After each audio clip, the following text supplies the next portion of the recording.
हो, त्या पेढ्यापैकी एका पेढ्यात विष होतं.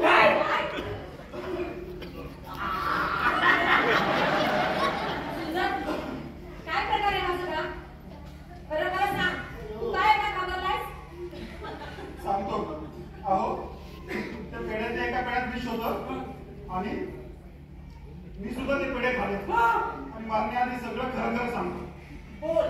त्या विरोधी पार्टीच्या सावंत साहेबांनी ना मला पेढ्यात विष मिसळायला सांगितलं होतं आणि तो पेढा मी गुलाजीरावांना देणार होतो. कारण लग्नानंतर तिघांकडे मी पापी आहे साहेब, मला माफ करा साहेब. चल दूर हो माझ्यापासून तू. नंतर समोर उभा राहू नको. चला मुहूर्ताला फक्त 2 मिनिटं राहिले. आवरून घ्या लवकर. काय करा? चला हार घ्या. सुंदर समोर एक आम्ही पाठवलं. काय करा. लट्ट करून तरी जाऊ.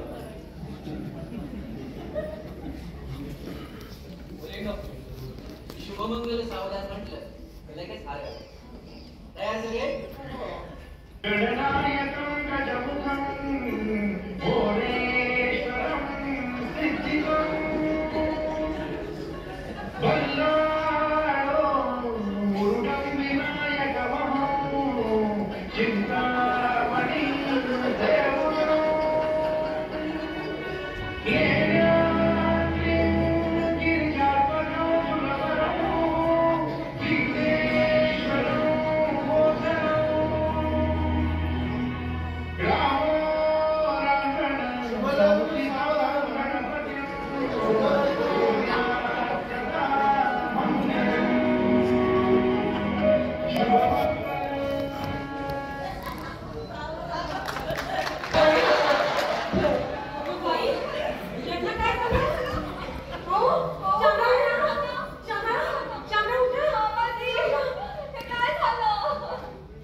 आली बघा. एकत्र फोडू नका, सगळ्या काचा होती.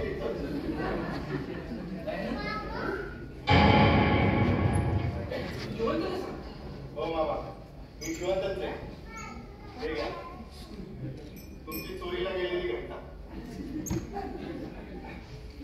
शिमल्यामध्ये तुम्ही बसला अपघात झाला ही गोष्ट खरी, पण त्या बसमध्ये मी आणि माझी बायको नव्हतोच. आम्ही त्या बसच्या अपघातातून वाचलो होतो. पण याच अपघाताचा फायदा घेऊन इन्स्पेक्टर जाधव मागतात की माझ्या मृत्यूची खबर तुमच्यापर्यंत पोहोचवतो आणि तुम्ही सगळ्यांनी त्यावर विश्वासही पण तू असं का केलंस? करावं लागलं. मी जर हे केलं नसतं तर तुम्ही माझ्या मृत्यूची तारीख तुमच्या घरावर पोस्टपोन करत राहिला असता आणि मग माझ्या तिन्ही भावांचे लग्न आयुष्यभर झाले. पण मला हे सगळं संपवायचं होतं. मला यात माझ्या तिन्ही भावांची लग्न झालेली बघायची होती, म्हणून मी हे सगळं केलं. म्हणजे तू माझ्या ज्योतिषशास्त्राला चॅलेंज करतो? नाही बाबा, तुमच्या ज्योतिषशास्त्राला नाही, पण तुमच्या ज्योतिषशास्त्राच्या अतिरेकाला असं मला आवडतं. आणि मी जिवंत असल्याचं फक्त हेमलतालाच माहित होतं. तिनेच मला या सगळ्या कामामध्ये मदत केली. हेमलता अरे हो मामा, मला दयानंदचं म्हणणं पटत होतं, म्हणूनच मी वेळोवेळी त्याला बाहेर भेटत होते आणि हा सगळा प्लॅन रचत होते. आणि आता खरं सांगायला काही हरकत नाही, पण दुबईचा हंड्या भाई सुद्धा दयानंद.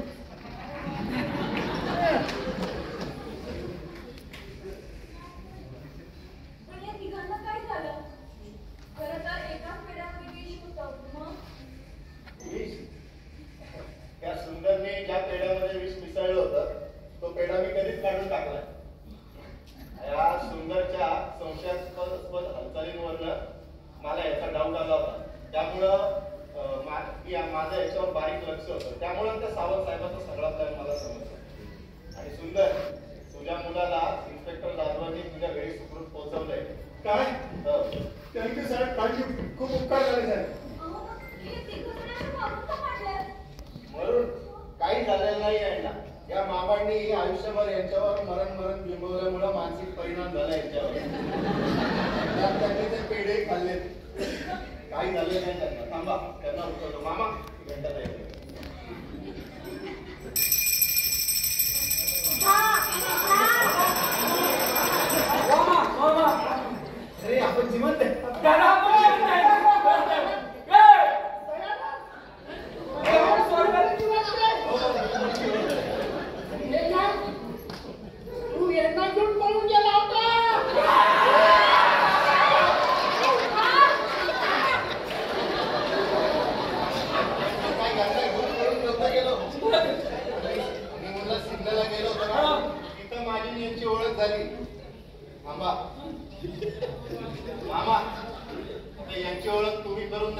मीच देऊ.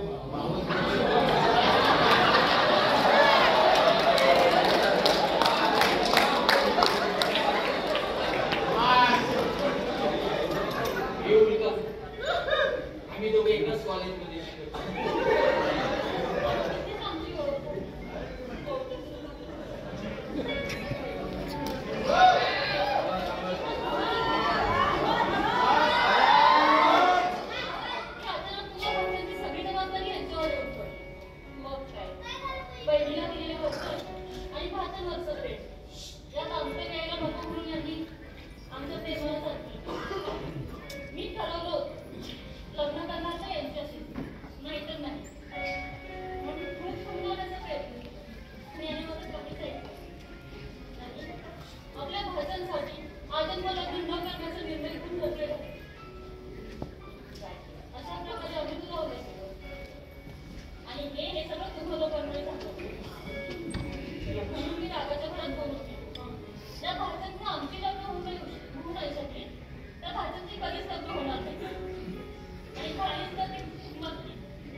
दरम्यानच्या काळात गंगाधरचा मृत्यू झाला आणि तुम्हा सगळ्यांसाठी ज्योतिषशास्त्राचा अतिशय सखोलपणे अभ्यास करू. चला म्हणजे आता मामा मामीच्या प्रेमातलं अंतर कायमच्या संपवण्यासाठी मामा मामींचंच लग्न लावून देऊ. म्हणजे आपलं लग्न सुपर होईल. मामा या मुंडावळ्या बांधा. मामाचा बाचा मामाला घेऊन या. अहो इथं उलटच झालंय. मामा मुलाला घेऊन येतो पण इथं मुलगाच मामाला घेऊन येतोय. चला चला आवरा पटकन, मुहूर्त खेळत चाललाय. सुंदर हे अंतर पडलं.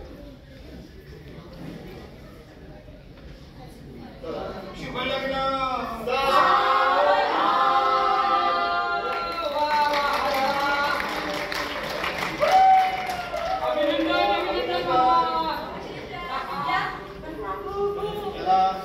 सुंदर या सुंदर क्षणाचा या असे छान सुंदर फोटो काढले. हो हो हो. हे रमते